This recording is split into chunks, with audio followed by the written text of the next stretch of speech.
Welcome, everybody, to the American Space Museum. I'm Mark Marquette. We're so glad you're with us to stay curious today. And it's Friday, August 23rd. We've got a couple birthdays to share with you, some astronauts, a special friend of the museum's birthday. And we got some space travelers ready to leave Earth, some for a couple days and some for just a few minutes.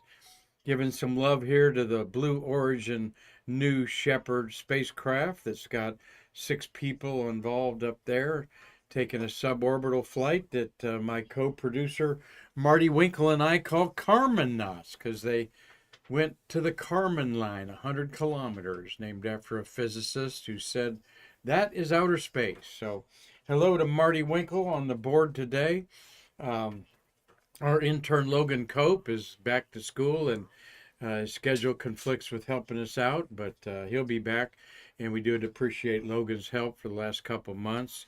And Marty, glad to have you back in the saddle there as we kicking off ending a week. Of course, another sad week because of the loss of our leader, Karen Conklin, but a week where we're getting kind of back to basics of our main theme of Stay Curious is space history, space news, astronaut birthdays, and what's going on in space. So hope you enjoy it today.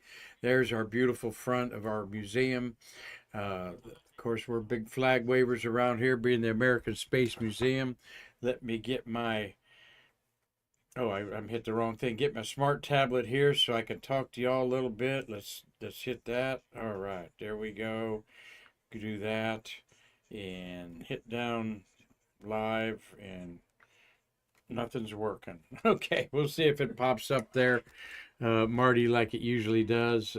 But glad that everybody's watching around the world, literally. And once again, Karen's wake will be August 31st, a week from Saturday. And those of you local that attend that 2 p.m. service, there will be a celebration of Karen's life here at the American Space Museum after that. Dearly miss this lady. It's a very big void for us here at the museum to even walk around here and now see that her office is bare. And but we're going to soldier on, and thank you all for your prayers and wishes for our staff as well as Karen's family in this time where she lost her life to lung cancer at the young age of 65. She'd been the director of our museum for 5 years and given 21 years of her life, along with her husband, Mark Conklin, who is an outstanding volunteer of this museum over the years. So let me see if I can get to my YouTube channel here. Had a little challenge with that yesterday. How come I can't get the American Space Museum? There we go. Anyway, we had a great show yesterday with Mike Chinelli, and Chachi is really a terrific guy that you want to go back and look at his lessons learned. I told Marty that Chachi, we can just sit him down here and start talking and have a great dialogue in there. So there, I'm back up there. Dave Stange says hello to everybody. And thank you, Dave. Did make it through a difficult week. Of course, I was on vacation and just came back Wednesday. So, hello there, Mitch Rothman of Man Space.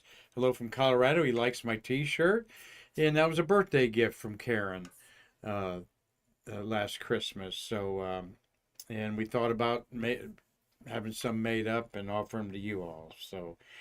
Dean Babcock says, hi. Dean, you missed a great show with Chachi yesterday, so go back and check that. Tom Colbert, he's on the Emerald Isle. All right, Tom. And Doug Forrest is in Los Angeles. So I'll look and see what y'all are chiming in about. You got a question? I've got a question for you. We're going to talk about Polaris Dawn, and Jared Isaacman is riding Polaris Dawn on a Falcon 9. It's now been pushed back to Tuesday morning, about 3:30 in the morning to be exact. This is the second trip to space for Isaacman on Resilience, the Crew Dragon. I wonder how many trips to space it's made. And I think there's 2 Crew Dragons that they've taken to space 12 times. One's named Endeavor, one's named Resilience. But I didn't get my research on that before today's show, and maybe Steve J knows how many of those Crew Dragons are in production, and how many times this Resilience has been to space that they're going to launch next week. So, well, let's kick it off with some birthdays. Let me get my birthday hat on here, and get my cheat sheet here. Wish a happy birthday with the astronaut symbol there that my hat kind of represents. We'll stylize it like that one day.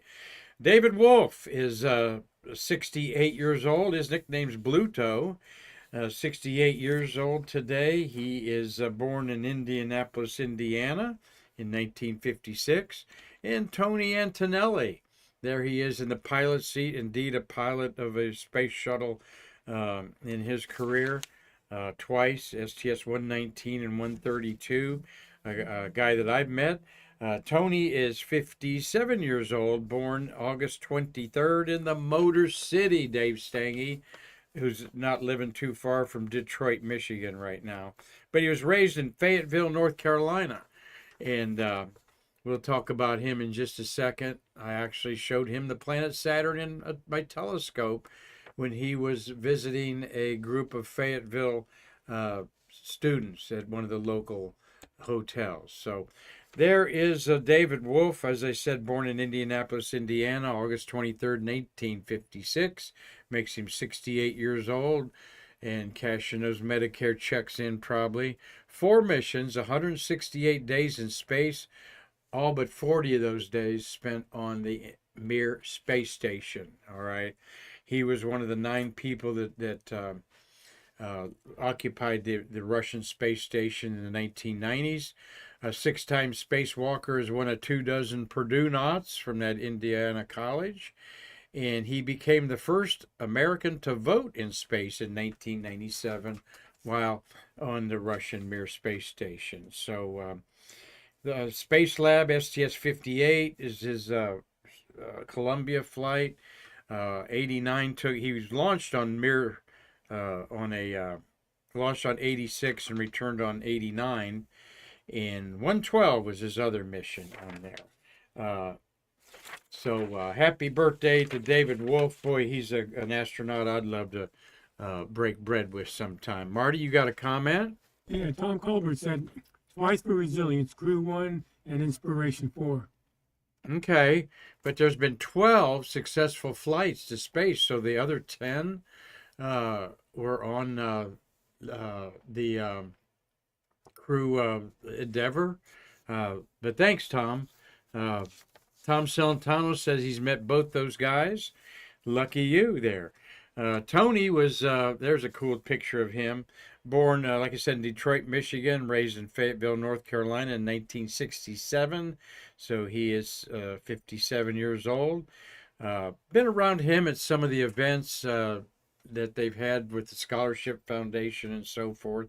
Fun guy, likes to have a lot of fun. These pilots and commanders do a lot of joking and ribbing each other.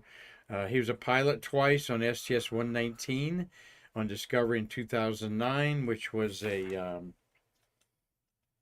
was the final power-producing solar rays delivered. And then 132 was Atlantis' next to last flight, and he delivered a research station to the ISS. Smart guy Antonelli is, an MIT grad, served as a fleet naval aviator and landing signal officer on the USS Nimitz, and one of those Navy pilots that are bold and brave, and some of the best of our shuttle era pilots and commanders. Of course, the commander really flies the thing, all right, but they didn't want to say pilot and co-pilot because it's a spaceship. Nothing's on an important thing like a spaceship. So that's why the commander actually is the pilot and the pilot is the co-pilot. So Tony, you would have got a commander for sure, because usually you were a pilot twice and then a commander, and he was on the next, the fourth uh, 4 missions from the end of the shuttle era, he certainly would have been a good commander at the time. And yes, like I said, uh, I believe Bill Whiting was with me and Connie McDaniel, great friends at this stargaze I was doing. And Connie heard Antonelli's voice because he had talked out the Space Center that day, and she recognized it. And I hadn't met him yet. And next thing I know, he's looking through my telescope. Should have got him to sign the telescope. I think I took a picture of that, but those of you that know me, I don't not taking a whole lot of pictures with astronauts. But I don't, I just enjoy being around him and talking to him and remembering that memory. So, Tony, have a great, great birthday. Marty, you got something on your mind there? Well, Steve Holcomb had a comment. You probably ought to read it on yours. Oh, Steve Jokums. Is that what you're talking about? Yeah. Good day from Lake County Spaceport. Yes, Steve, we're got a lot of Dutch friends that know the museum here, and that's where the Formula One race is this weekend in Vandervoort. And he said there are 12 Dragons 2s built. Endeavor, resilience, endurance, and freedom. Okay, so there's 4 operational ones there. Thank you, Steve, for that. And there are 4 only ones to carry crews. So I forgot about the endurance and freedom. So and he's even got the numbers of their tail numbers. 206 is Endeavor, 207 is Resilience, 210 Endurance, and 212 Freedom. So thanks a lot. Like, we're commenting a lot lately. Marty and I and all of our guests realize how intelligent our viewers are, and hello, like go on the 1202, okay, referring to the Apollo 1202 anomaly on Apollo 11. That is, he says, hello from England, like the backdrop photo. Will you be doing any more further Fridays? Yes, sir, go on 1220. We are on every Friday. In fact, we're on Monday through Friday. This is our 1,116th episode in 4 years. And we're proud of that. So, I think you meant future Fridays. yeah. Well, any more further Fridays? Future Fridays. I see. Yes, we are efforting future Fridays. Thank you. In fact, we've got 2 Via Space engineers coming on next Friday, and I'm working on some other engineers from the other companies around here as we want to get more into the future with our Stay Curious broadcasts. And I was talking to Marty, we're not talking enough about Starship, and that might be a prejudice on my gray hair that I'm wondering, is that really going to work? But you know what? It is going to work. And talking at dinner with our guest yesterday, Mike Chinelli, Mike says, no one's talking about Starship. This is one of the most amazing engineering marvels, and it's going to work because look at this Falcon 9. Took Elon Musk 19 crashes to stick finally a landing. And if you'd have told me 3 years ago that there'd be over 330 landings on a floating, moving barge in the Atlantic Ocean, I'd have said, no way. And but believe it. So the future's coming on fast with this billionaire Elon Musk as well as Jeff Bezos. I was watching everyday astronaut Tim Dodd's interview with Jeff Bezos, taking a tour of the Blue Origin facility, and fascinated with that like you all are. And surely we'll promote some of our other podcasters out there. They have millions of viewers, and we're grateful for the people that we get. All right, let's see here. Whoops, what did I do there? I went the wrong way, Peach Fuzz. Shouldn't have done that. All right, there we go.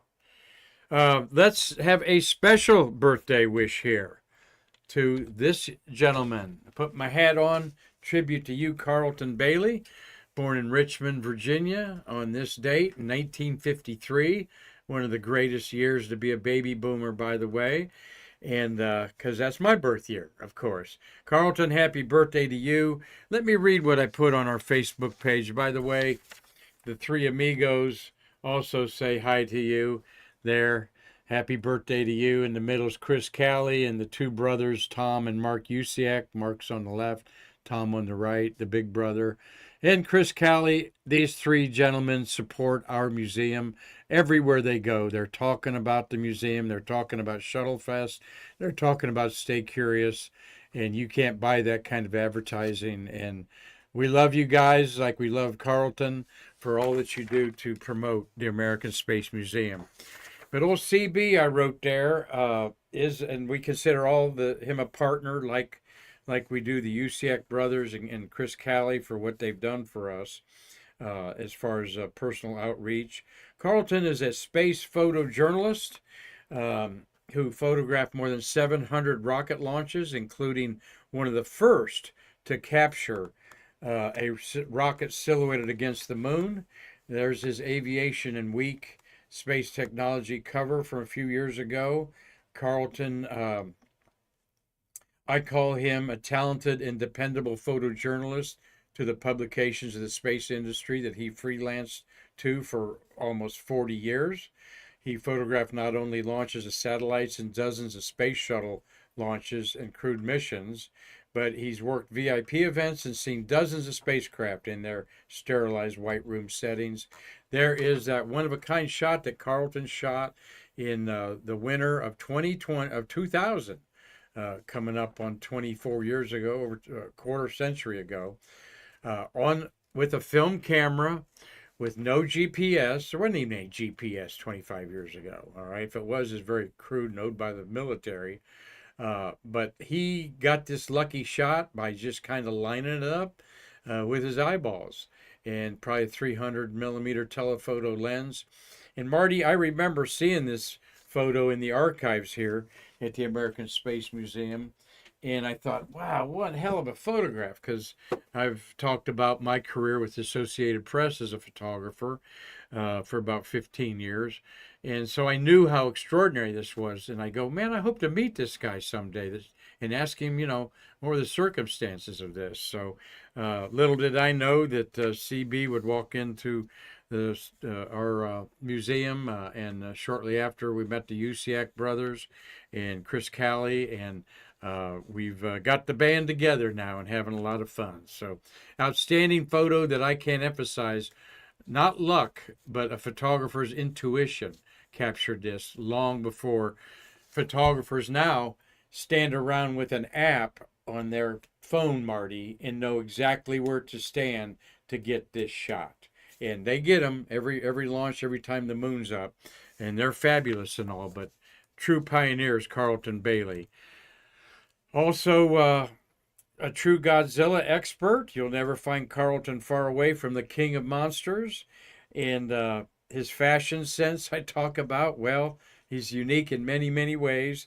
He's a friend of squirrels, friend of mankind, passionate animal lover. He once worked at the Akron Zoo. And he's just a good guy, a kind and giving earthling.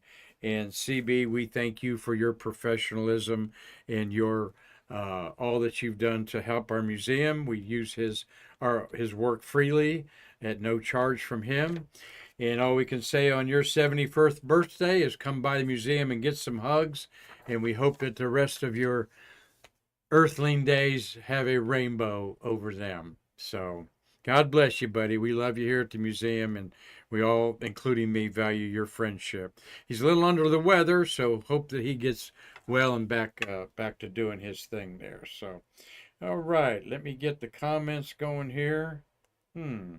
Lost my comments, Marty. Don't know how I do that on my smart tablet here. But let's go.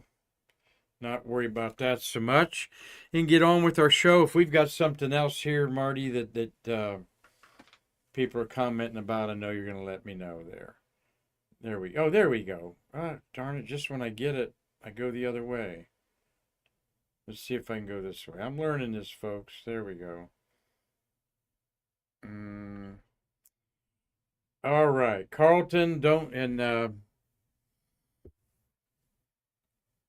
he just said he's humbled and like Wayne and Garth, not worthy. Yes, you are, buddy. So good morning, Cliff Watson in Pomona, Australia.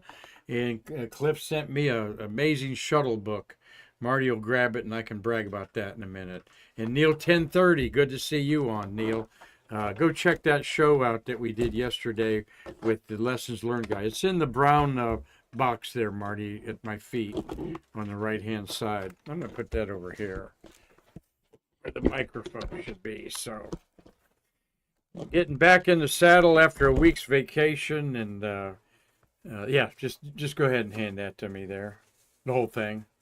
I like showing how Cliff got it to me from Pomona, Australia. And whenever you mailed it, I got it yesterday, okay? And boy, is this a unique book. The shuttle, a mission by mission celebration, 6 orbiters, 140 missions, because it's counting the Endeavor, the Enterprise, 355 astronauts, 500 million miles, all in one rich, beautiful book like this. And you open it up, and it looks very different than a lot of books. The author is Ronald Miller, and he's a space writer of some repute. He's got number 83 there, and that's STS 83. That was the Roger Crouch, Don Thomas we know on there. Return to space with our hero, John Glenn, was the 92nd shuttle flight, but it was STS 95. They got out of sequence there. And but anyway, I can't wait to see the little stories that are in this. It's a lot like, seems to be a lot like Tom Jones's space shuttle stories in some regards. So promoting that book without the author knowing it, but I'm promoting our friend Cliff Watson in Australia in the middle of winter down there, buddy. Thank you so much, and enjoy your Saturday morning brekkie, okay? I'm going to be having my Saturday morning brekkie watching qualifying at the Dutch Grand Prix that I'm sure Steve Jokums is going to be watching. So, all right, we'll make you fans of Formula One maybe before I do my last show here. All right, what I want to talk about now is people in space. All right, right now we've got 12 humans orbiting Earth. All right, Sonny and Butch on the Starliner CFT 100, whatever you want to call it, with the name Calypso. Been up there over 80 days. They were supposed to be up there 8 days. We all know the drama of that. We've got 12. We have 9 people on the International Space Station, and the crew on the Chinese space station, Tiangong, make a total of 12 humans orbiting Earth. 617 humans have orbited Earth in all eternity, Hugh Harris used to say. And 77 of them are women. Well, we're about to next week knock these numbers out of the park a little bit. The most people who've orbited Earth is 17. The most people who've been in Earth out of Earth's gravity is 20. When a Blue Origin New Shepard was launched. And briefly, those 6, or I think there was 4 astronauts on at that time, added to the people who were in weightlessness. Well, let's talk about where we're going to add 4 more people, including 3 new rookies to space, and that's the Polaris Dawn mission. There's the beautiful patch about it. I hope all of you have been reading up on it a little bit. I certainly have. Jared Isaacman is the billionaire that's behind this, financing the whole thing himself. They're going to be launched Tuesday morning, 3:30 to 7 is the window. So I'm going to get up for it. Might be privileged to be out the Cape Canaveral area there to watch it, but with some friends. But that's pretty early in the morning for anybody to get up and do it. And so anyway, this where they're going to launch it. It's an all private crew. Love this picture of the crew there. Let's see, that's Jared Isaacman in the back row on the right. In front of him is Sarah Gillis.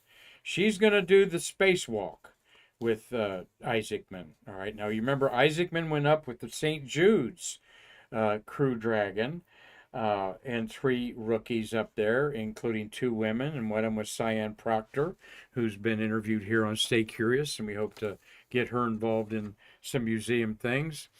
On the left-hand side there is the pilot, Scott Poteet, a retired U.S. Air Force lieutenant, and Anna Menon. Anna Menon's on the lady on the left there.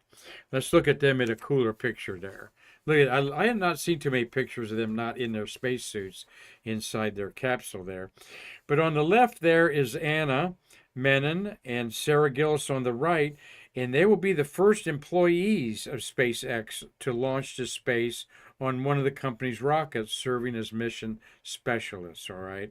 And look at the beautiful smile on this lady. I hope everything goes all right on this spacewalk. We're going to talk about in detail here in just a minute. They're going to be reusing the spaceship Resilience, and they're aiming for the first civilian spacewalk. All right. Of course, billionaire Jared Isaacman funded this.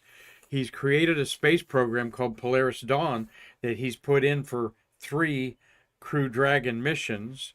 I assume he's going to fly on all 3 of them. This will be the first.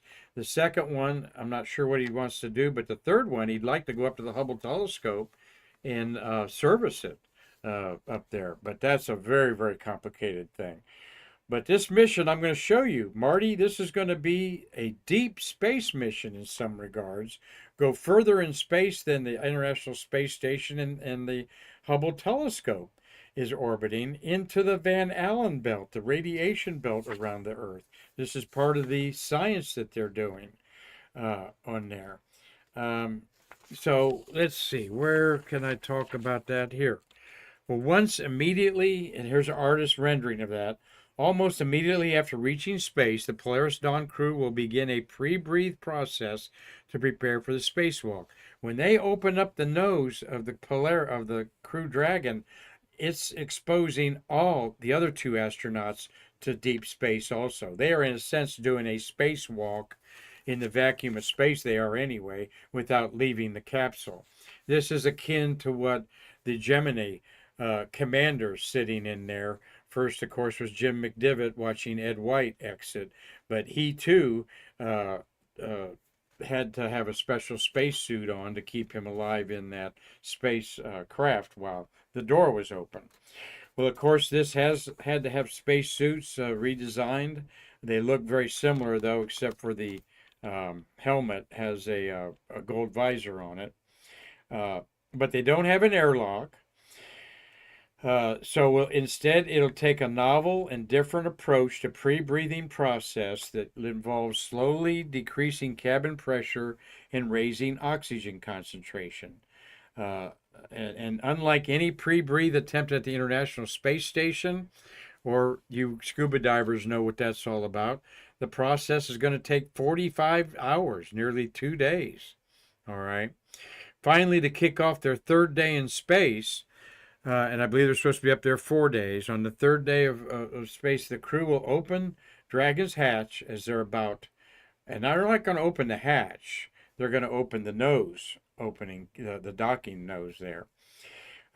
They'll be about 435 miles above the Earth, about where the Hubble telescope is orbiting, twice the distance that the International Space Station is. All 4 of the crew members will be exposed to the expanse of the void of space. Only Isaacman and Gillis will actually exit the spacecraft, however, tethered by a couple of umbilical cords. But I wonder what they're going to do, Marty. I haven't read anything about, are they just going to float around? And we know from experience that there's nothing to hold on to. They're just going to flip around a little bit there. So I've not heard of anything. There's no Ed White jetpack, handheld jetpack type of thing involved. They've not, I don't think, revealed everything about this spacewalk to the public. All right, but Marty, you got a question? Yeah, I wonder how they're being trained. I wonder if NASA's training them in the buoyancy pool. That's a good question. Did they train in the neutral buoyancy lab, for example, at JSC? I say that Isaacman's built his own facility with. He is very much a friend with Elon Musk. I've heard Isaacman talk at a conference. Very, very intellectual man, very common man, he seems, though, in many ways. He's a rather tall gentleman. And he said that he is friends with Elon Musk and that he's financially backing SpaceX and that Elon Musk is going to keep building starships just like in the 1950s DC 10 planes coming off the assembly line, one after another, and just going to keep blowing them up until they work, type of thing. Yes, Marty. Dave Stang is asking, how did they do the prep for the Gemini spacewalks, and why are they doing it differently now for this mission? Not sure about that, Dave. I do know that most of the spacewalks were right at the beginning of the first few orbits. Ed White's was, and maybe they did all that pre-breathing. I'm not sure about the bends that you get and what they would need, but I did put, while you interject there, Marty, I did put a slide up there that you see where the International Space Station orbits. That's number one orbit. The Earth is at the top. Hubble is 400 and some miles above. The Van Allen belt begins where you see the three, and the farthest orbit that this Resilience is going to take with 4 crew members is over 850 miles away from the Earth's surface, and that will be further than anyone but an Apollo mission to the moon has gone. That will go past the 800 miles or so Pete Conrad and Dick Gordon, I think, went Gemini 10. May have gone the highest up there, but I'll bet Neil 1040 will correct or will have that data on there. Marty, you were going for that UCX family microphone. Yeah, prior to Aldrin doing his practice spacewalks in the pool, they were using suspension cables. The astronauts were suspended by cables. Yeah. Practicing spacewalking. Yes, yeah, they were. There was all kinds of ways to practice suspension cables on there. So we got some other comments here. Dave Stang, he's always willing to support us buying. He wants to buy the shirt off my back, Marty. Here. Dean Babcock follows F1. Was a big Ayrton Senna fan. You can't go wrong there with the great rivalry there between Ayrton Senna and you know who I mean. Cliff Watson said he didn't know if I would like it, but thank you, I love it. A great reference book. In fact, we'll be getting some astronauts to sign on that. And Tom Celentano saying an interesting mission. Dean Babcock's got a good question there. Is there a backup Falcon 9? To rescue these people if there was need be. And I've not heard anything about that. In fact, this is launching off pad 39A, and they're going to start launching humans off pad 40, but there's a rocket on pad 40, I think, that they want to launch the next day. In fact, the original manifest had a Starlink mission launching just a few hours before the Polaris Dawn mission. So I'm going to say no. And Dave Stangy asks, is there any added heating to the heat shield when they deorbit from that higher orbit? That's another consideration, Dave. They're in a real elliptical orbit that I think goes from 150 miles to 200. Let's see if I've got that in my notes. I read that somewhere before. The spacewalk's going to be taken on the third day. Don't know anything about the televisedness of it. It's an oval-shaped orbit that'll go as high as 870 miles, so it'll probably come down to about 150. 4-day mission. Like this decompression we're talking about is so gas doesn't form in the bubbles of your bloodstream, and that's what gives you the bends or can actually kill you on there. So they're going to be testing also Polaris Dawn has three primary objectives. All right. First is the first ever spacewalk by a private company. Elon Musk, the owner of the spaceship, recently called Polaris Dawn mission epic. All right.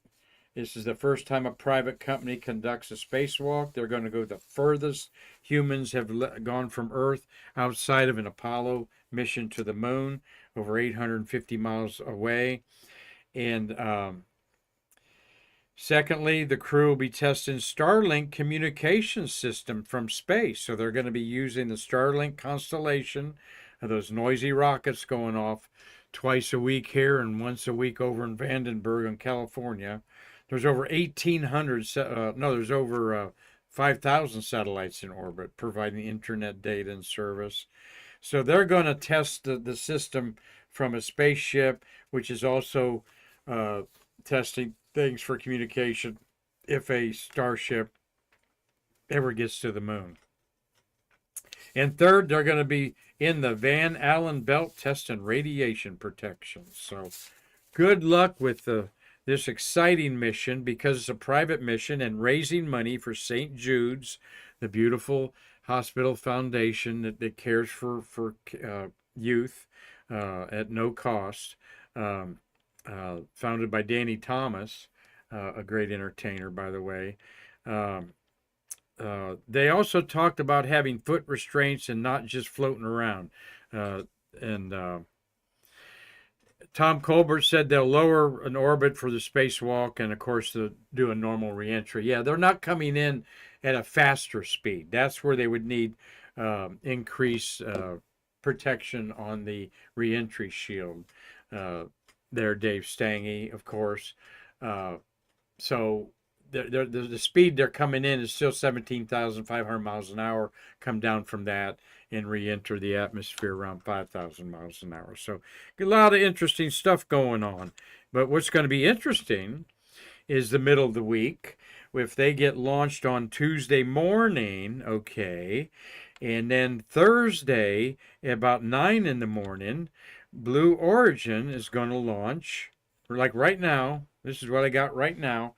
12 humans orbiting Earth, 617 humans total have orbited. We got all three superpowers, America, Russia, and 6 Americans up there. China has 3, Russia 3, and America has 6 up there.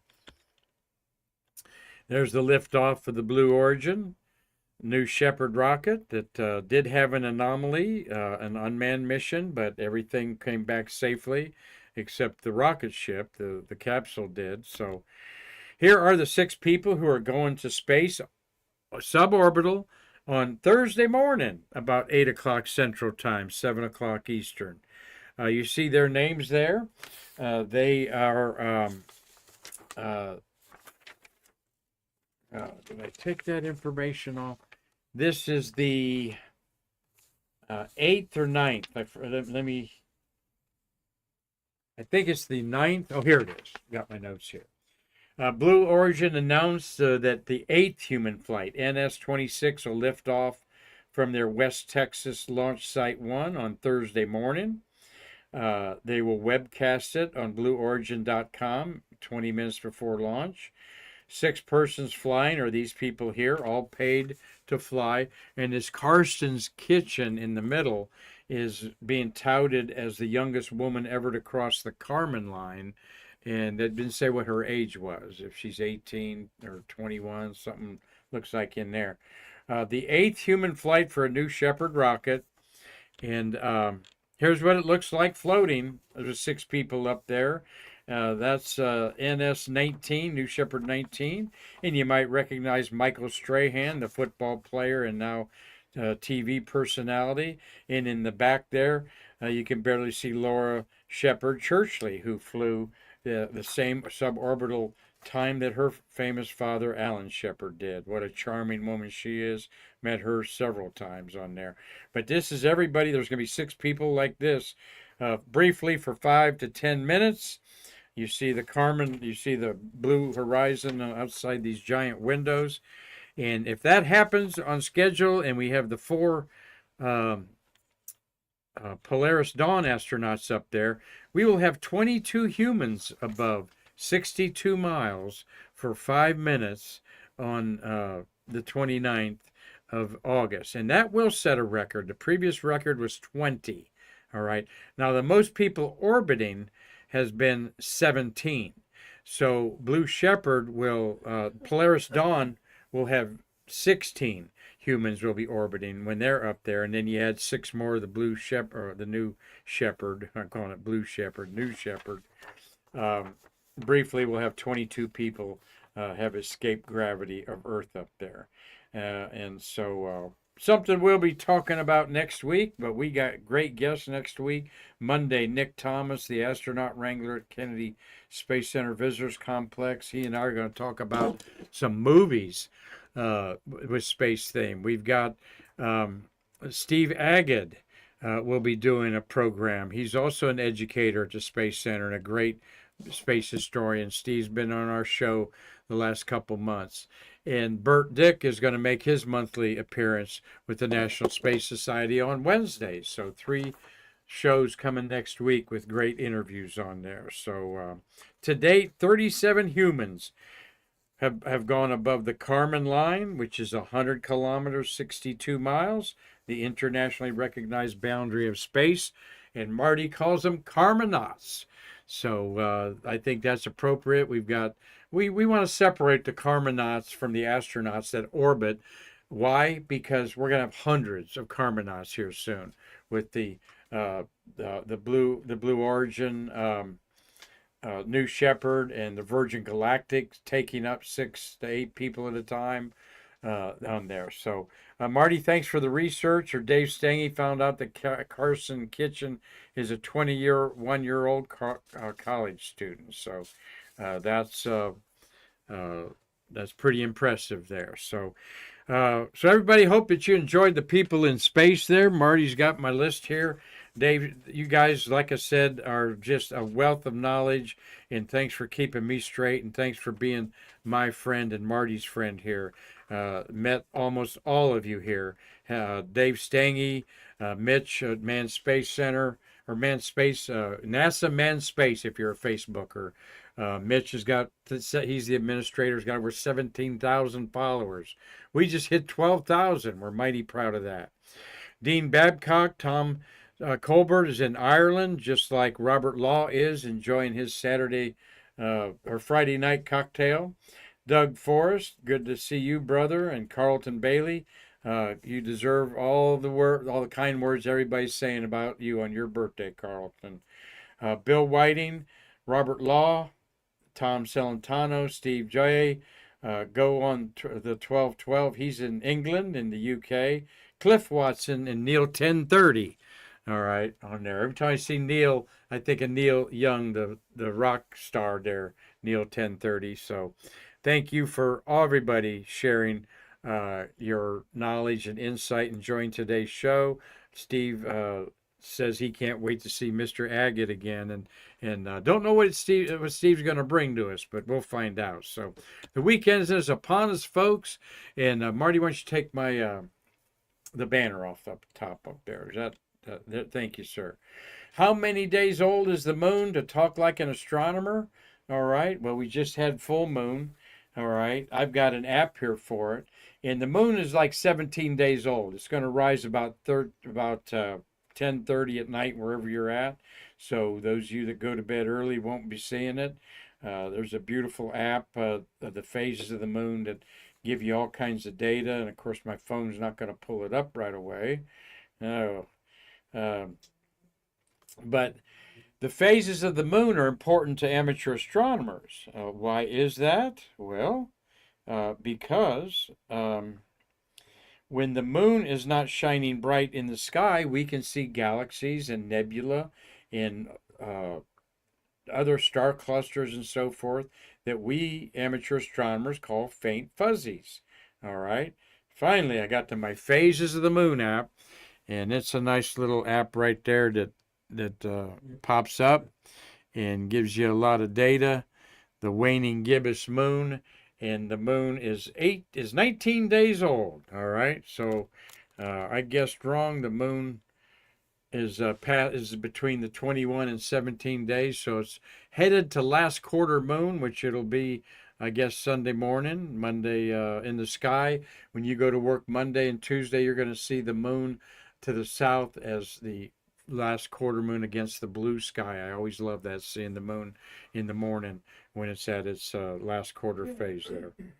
So, all right. So when the moon is out of the sky, rising after 10, 11 o'clock at night, we amateur astronomers can get out and see those faint fuzzies. And right now through October is the best time to see the Milky Way. So if you're camping out, get away from that campfire. Get some binoculars, lay in a lawn chair, and just take in the cosmos that is above you there. And feel some starshine, and you might feel some indication in your own little soul that, how could we be alone? Look at this vast universe ahead of me there. And that's a Milky Way shot from west of Melbourne, between Melbourne and Orlando, that even captured a little green flying saucer up there, Marty, in the upper left-hand corner. No, that's not a flying saucer. That is a firefly that went by my lens there. Looks like a little meteor, though, in the middle, streaking across that I caught. Why do I say that? Because it's thin at one end and thin at the other end, but bright in the middle, and that means it got brighter and then dimmed as it streaked through there. So simple to get a photo like this. Put your camera on a tripod, put your camera sensitivity way up there to 2,000 or 3,000 ISO, we call it, and take a 30-second exposure. And make sure when you hit the trigger of the camera, you don't mash it down there and jiggle the camera, because that'll jiggle the stars, or put it on self-timer. There's a free photo tip for you there. So, Marty, thank you for a great job. Great to be back with you this week. And next week, we'll have a full week of Stay Curious for you with wonderful interviews, the usual space history, and the occasional birthday or two. So, until the next time, I'm MarQ Marquette saying thank you for everybody's well wishes as we've lost our leader, Karen Conklin. Thank you all for your thoughts and prayers. And thank you all for supporting the American Space Museum with your viewership and talking about us. And until next time, I'm MarQ Marquette saying I can't wait to see you again to bridge the space between us.